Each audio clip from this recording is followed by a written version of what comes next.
দীর্ঘ ৫৮ দিনের সরকারি নিষেধাজ্ঞা শেষে আজ মধ্যরাত থেকে আবারও সাগরে মাছ ধরতে নামছেন উপকূলের জেলেরা। তাই চলছে শেষ মুহূর্তের প্রস্তুতি। তবে জেলেদের আনন্দের মাঝেই দুশ্চিন্তা বাড়াচ্ছে রূপালী ইলিশের উৎপাদন কমে যাওয়ার চিত্র।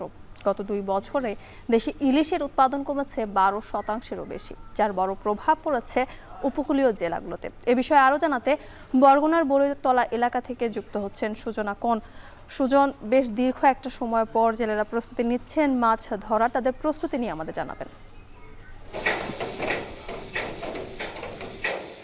জ্যোতিকা, আসলে শেষ মুহূর্তের প্রস্তুতিও কিন্তু তারা সম্পন্ন করে ফেলেছেন জেলেরা। অর্থাৎ আমার পেছনে কিন্তু দেখতে পাচ্ছেন জেলেরা কিন্তু তারা জাল গুছিয়ে কিন্তু ট্রলারে তুলছেন এবং এখন শুধু বাকি বরফ নেওয়া। এবং বরগুনায় কিন্তু দেশের দ্বিতীয় বৃহত্তম মৎস্য অবতরণ কেন্দ্র পাথরঘাটা বিএফডিসি ঘাট রয়েছে এবং সেখানে কিন্তু প্রায় ২৫ থেকে ৩০টি বরফকল রয়েছে এবং বরফকলের যারা মালিকরা রয়েছে তাদের সঙ্গে আমার কথা হয়েছে। তারা বলছেন যে এখানে কিন্তু বরগুনায় কিন্তু অনেকটাই বেশি পরিমাণে লোডশেডিং, যার কারণে বরফ উৎপাদনে তাদের কিন্তু কিছুটা বেগ পেতে হচ্ছে, অর্থাৎ ব্যাহত হচ্ছে বরফ উৎপাদনে। এবং এই জেলেরা কিন্তু এখন তেল কিংবা তাদের যে সমুদ্রগুলোতে ১০ থেকে ১২ দিন তারা অবস্থান নেন, সেজন্য কিন্তু যেসব বাজার সদাই যেসব প্রয়োজন সেসব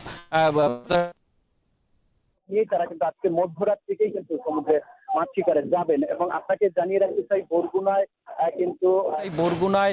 কিন্তু সমুদ্রগামী প্রায় ২৭,০০০ নিবন্ধিত জেলে রয়েছে এবং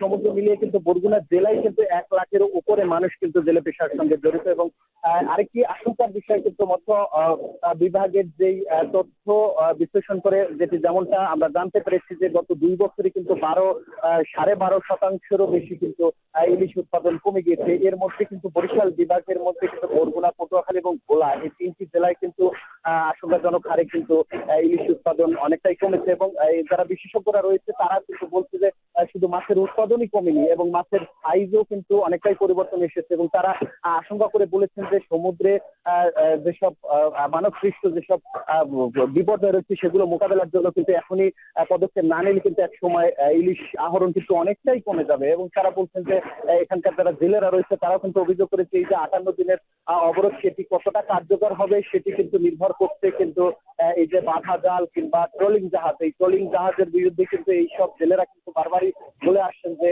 এই ট্রলিং জাহাজের কারণে কিন্তু ছোট যে ইলিশের বাচ্চাগুলো রয়েছে কিংবা অন্যান্য যে মাছের প্রায় ১,০০০-এরও বেশি কিন্তু প্রজাতির মাছ কিন্তু তারা মেরে ফেলছে। অর্থাৎ তারা কিন্তু বলছে যে এই অবরোধ দিয়েও কিন্তু তেমন একটা লাভ হবে না যতক্ষণে এই বাধা জাল কিংবা এই ট্রলিং জাহাজগুলো এখান থেকে নিয়ন্ত্রণ করা যাবে, ততক্ষণ পর্যন্ত কিন্তু এই ইলিশ কিন্তু উৎপাদন অনেকটাই সংকটের মুখে পড়বে বলে তারা মালিক সমিতির সভাপতি রয়েছে তারাও কিন্তু বলছেন যে এবার ইলিশ তারা আশা করছে যে এবার সমুদ্রে তারা পর্যাপ্ত ইলিশ আহরণ করতে পারবেন। তো সব মিলিয়ে এই ছিল আমার কাছে বরগুনা থেকে সবশেষ। মাছ ধরায় শেষ হচ্ছে দীর্ঘ ৫৮ দিনের নিষেধাজ্ঞা, সেই খবর জানাতে যুক্ত ছিলেন সুজনা কোন।